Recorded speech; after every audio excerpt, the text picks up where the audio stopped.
In this lecture, we will learn how to write a Hello World program using Python.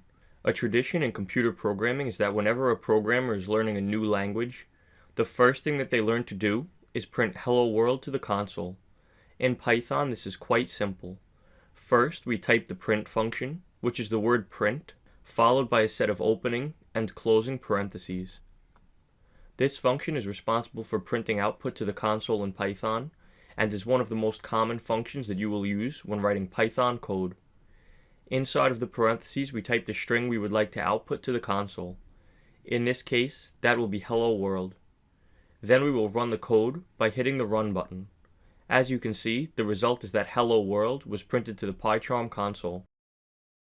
Note that strings in Python can be surrounded in double quotes or single quotes.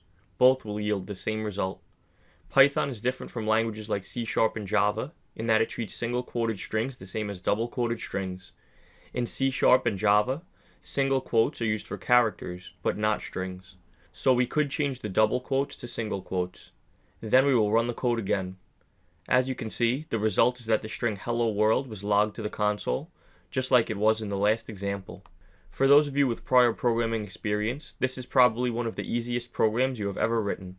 If this is the first time you've ever wrote code, this may still seem a tad confusing. Just in case, I've added a small hands-on coding exercise where you will put the skills you just learned to the test.